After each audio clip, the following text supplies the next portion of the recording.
afternoon, good evening, wherever you are in the world. I'm Sinem Daridere, YLTSIG Digital Coordinator, and I'd like to welcome you to our 2019 web conference. I'm thrilled to introduce our next speaker, Ferhat Karanfil, who is giving you our second 30-minute talk of the day. Ferhat has been an English teacher for 11 years.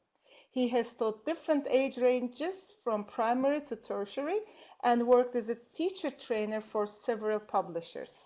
He has an MA in ELT from Uludağ University, Turkey, and the Cambridge CELTA. He is a frequent and enthusiastic ELT conference and webinar presenter. Over to you, Ferhat. Thank you. As Sinem mentioned, good afternoon, good evening, and good morning, wherever you are. First, I will wanna thank you for listening and joining this session. I will talk about helping primary language teachers to deal with and ways of avoiding burnout, how we can deal that. Briefly about myself. I have been teaching for 11 years now, and I'm a PhD candidate in ELT at Bahçeşehir University in Istanbul, which is near Bosphorus. I have a good view. And I have BA, MA, and CELTA in ELT, and I love presenting about ELT and all the dimensions of it. So first, let me start with a question. What is the most important resource in language teaching for you? Can you type your answers in the chat box?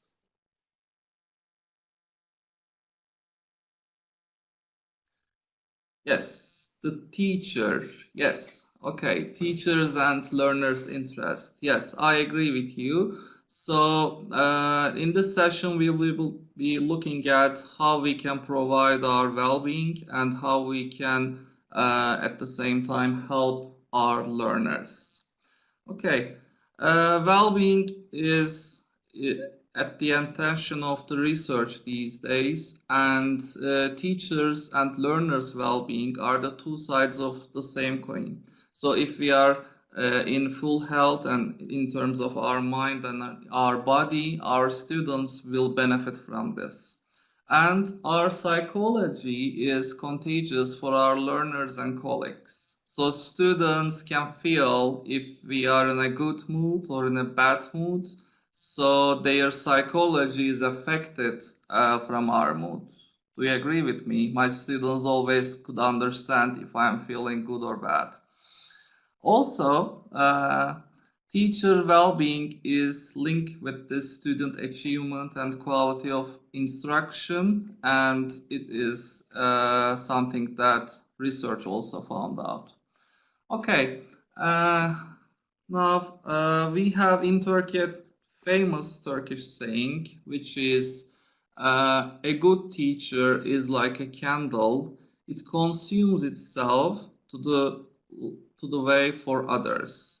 So I think Mustafa Kemal Atatürk said this, but there are sayings that it's well, the people who said it is not unknown, but whatever it is, when I read this, I feel when I was a novice teacher, well, I have to consume myself for my students, and I felt it's not the good way. So the teachers should have their private life and working life, and they should be on balance. They shouldn't consume themselves. Although we are full respective to Atatürk, so this saying was a question mark for me at that time. So I did my MA on burnout, and we compared the state school teachers, state school English teachers, and the teachers working at private schools in Turkey. And I want to show you a visual and tell me about it. What does the visual tell you about?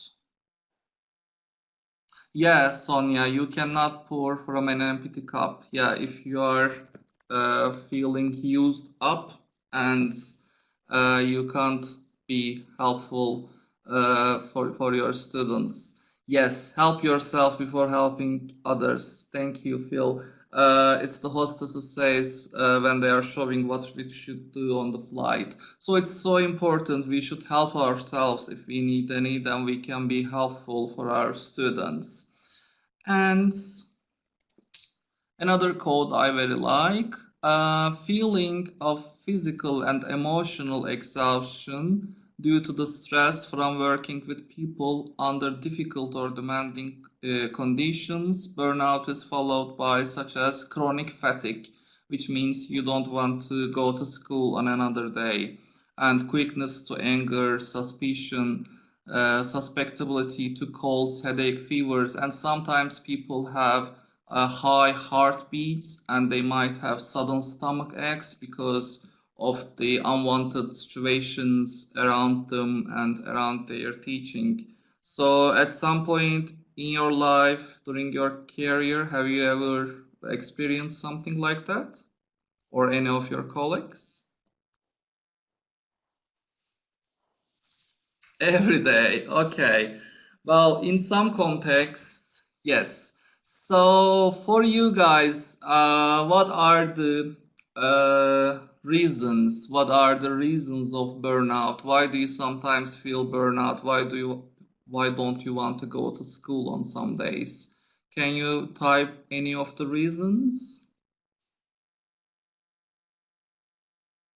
Hard work, yes. We have to put up with lots of stuff at the same time, and payment issues, let's say, Kasia, okay, and some difficult colleagues around us, emotional workloads, yeah, and too many tasks and perfectionism from ourselves, yes. Okay, let's look at what research says. What Guerrero says, the expectations of current educational system, which undergoes lots of changes, are making a demand on the teachers. Now we are teaching 21st century skills, CLIL, and STEM in English lessons, which we didn't have before. Also, in my MA study, I found out lack of job description, GD. So the teachers are doing basically everything that they should do or they shouldn't do. Parental expectations, competitive environments among the students and among the other schools, exams, and mobbing from some administrators, working in under-resourced areas, so without having any technology or proper course book or something, some student behaviors and ever-changing policies in my context and in my MA study were the findings that caused stress for the teachers. Yes, hosting and testing dilemmas are, yeah, one of the reasons. Paperwork and curriculum changes, I think, one of the things that affect the teachers. And furthermore, because of the student behaviors, we also have this saying from Donald Quinn, and I really enjoy it. It says, if a doctor and lawyer and dentist had 40 people in his office at one time, all of them are very different, all of them are unique, and some of them are causing trouble, and they're in the same room for 9 months. So the people will understand the teacher's life and teacher's job, how difficult it might be on some conditions. Okay, so let's look at the stress now. What do we mean by stress? And stress is something that is perceived. So sometimes we see the colleagues working in the same school, and some is saying, "Oh, the school is stressful." Others find the working environment unstressful. So work situation, also individuals' ability to cope with the stress differs from the people to people. So the question is, what can we change about it? What can we change about our perception of stress? And it says, how do I think about stress stress and how I perceive the stressors. So I think it's about the way we perceive and look at the things around us, and we think they cause stress or not.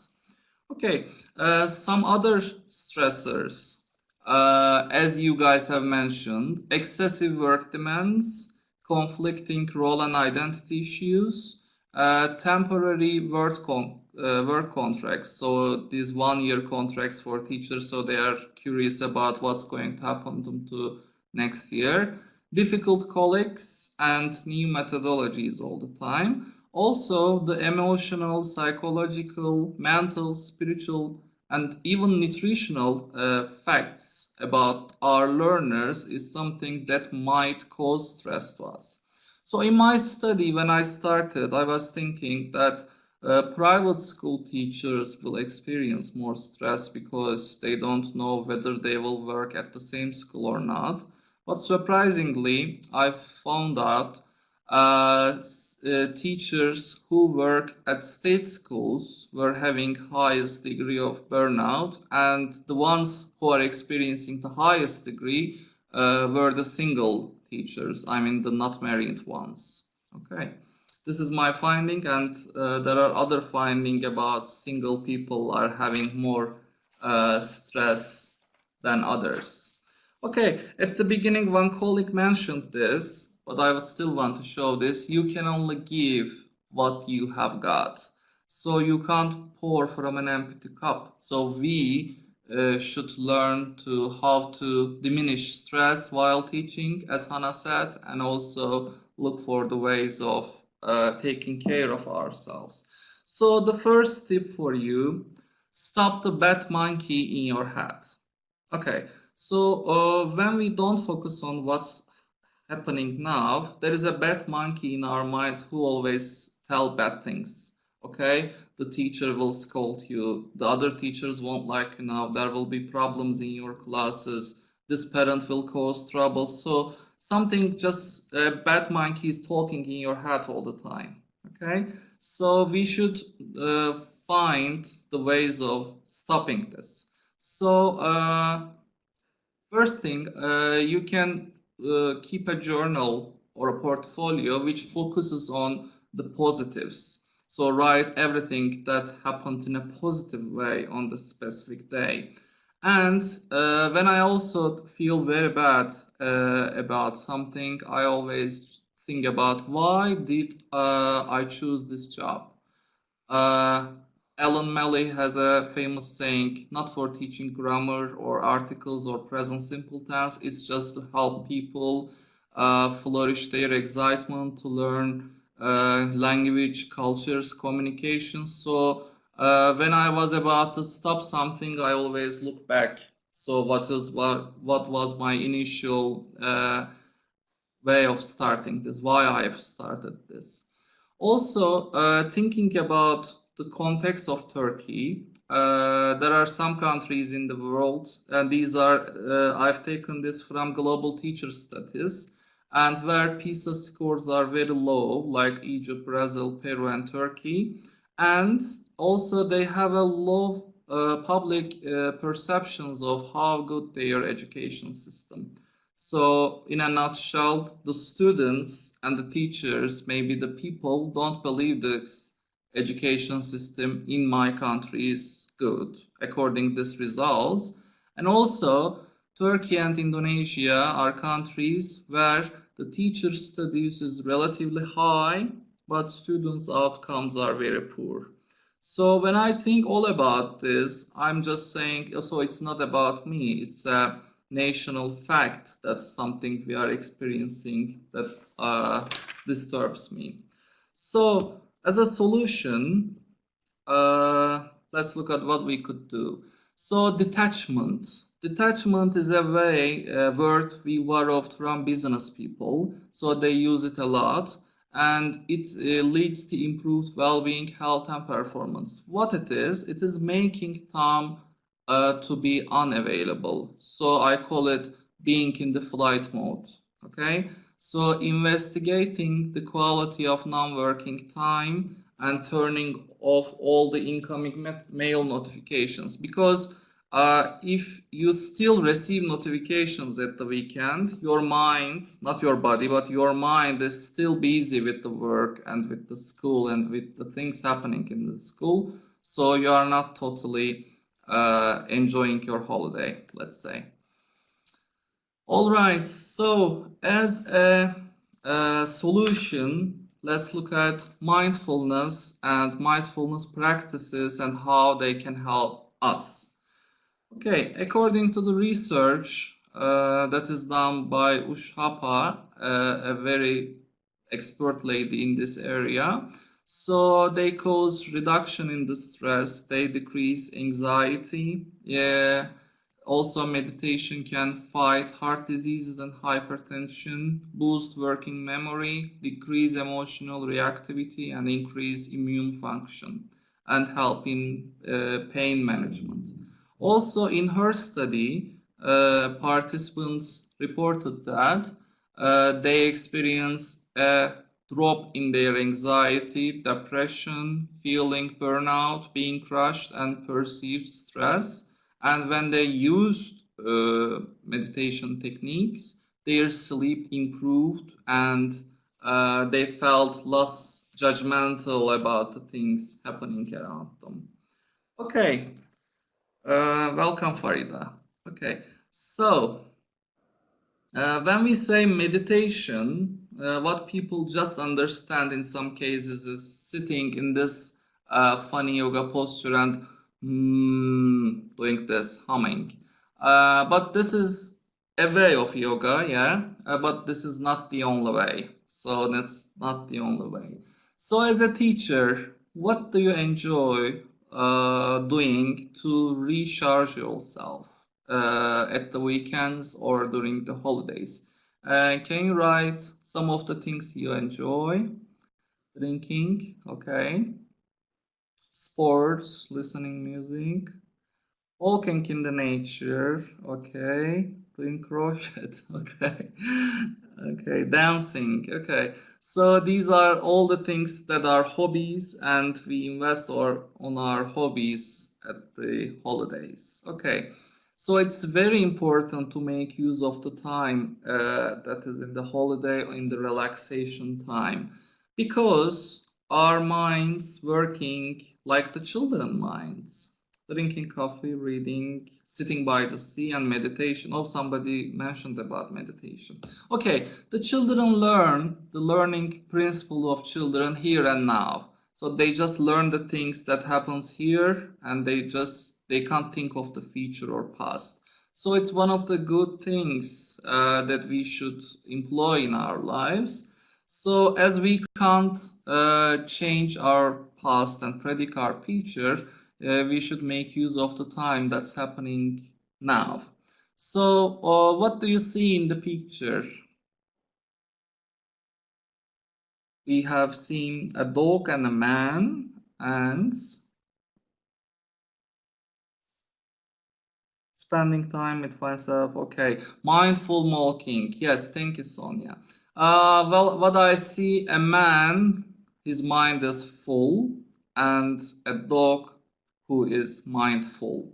Okay, there's a difference about the world, because one of them is making use of the time, enjoying the power of now, and the other was talking about the work and lots of millions of other things that's happening in the mind.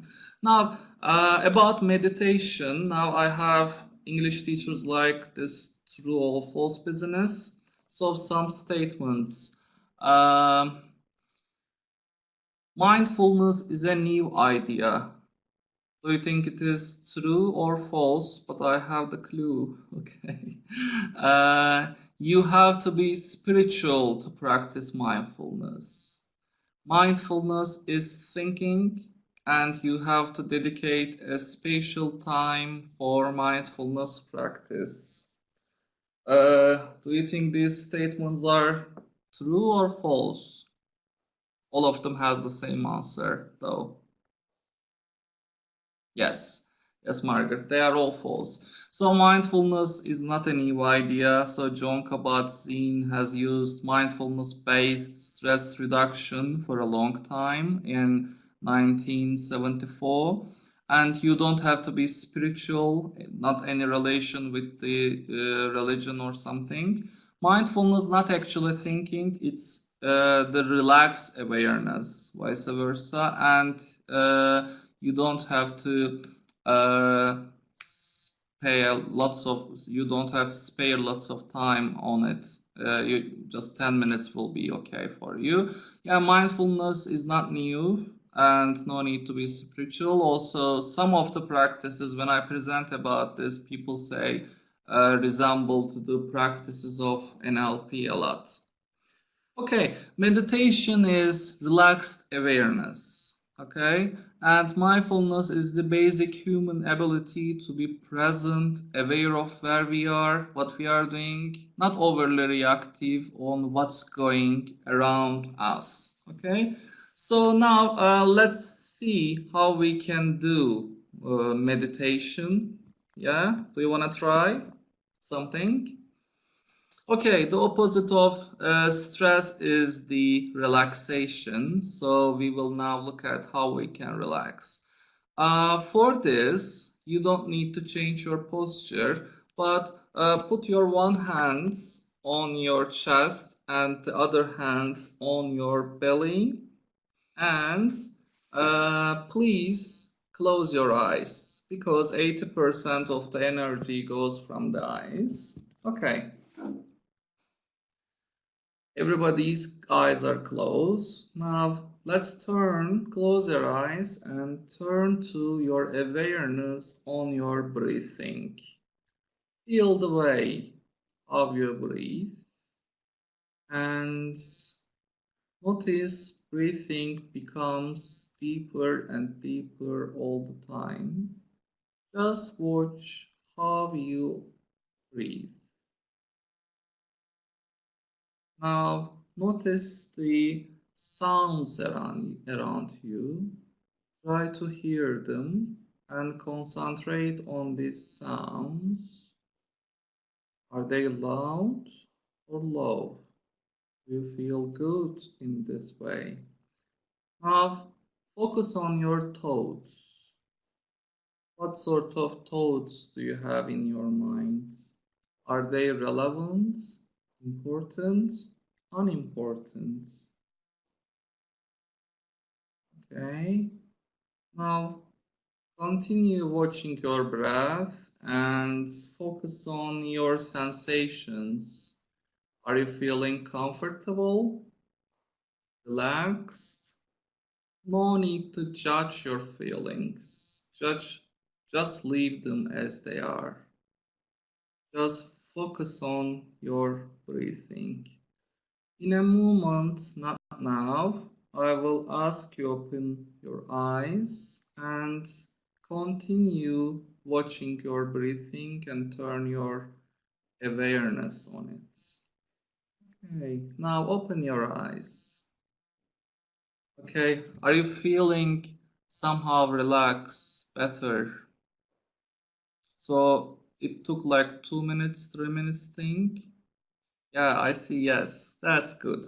So I meditate on the bus, even in teacher's room. So kind of sleepy. Yes. So we can continue to be relaxed and this feeling on this mode, and we need to keep the space of relaxation in our mind. So you can do meditation just 2 minutes. So wherever you are, you can do it. And you don't need any fancy music or change in your posture. So you can say anywhere, anytime, you can do it. Okay. Now, something else. This is the teacher's life. Yeah, we multitask all the time. We do lots of stuff at the same time, parents' calls and other stuff. And we have, yeah, Amanda hocam, I can relate it too. And like the cars, we have gears, okay? So multitasking is not avoidable. We have to do lots of tasks in a day. So the best choice is finding some time between these tasks. So another meditation technique I will show you is the neutral gear. So close your eyes again and breathe out 5 times and imagine you are released from the last activity you have done. Okay, now breathe out 5 times.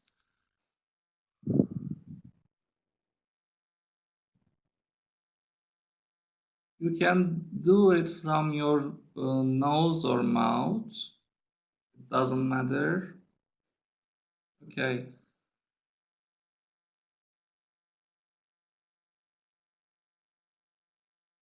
Five times breathing out. Okay. So when you need to start another lesson, when you need to do another activity, this natural gear thing will help you.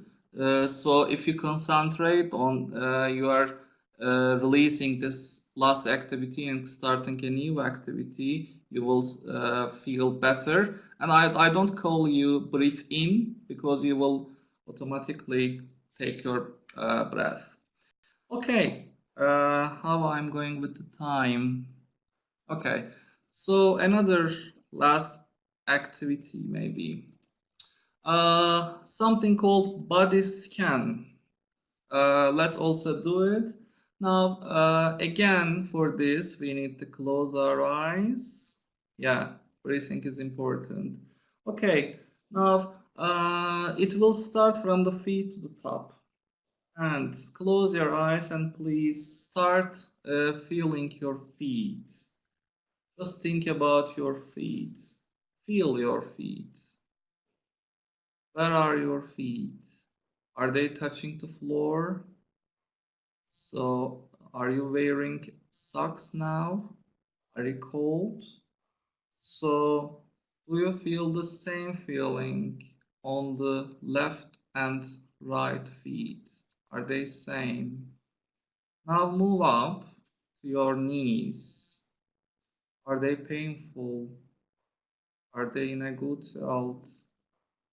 Are you touching any clothes? Okay.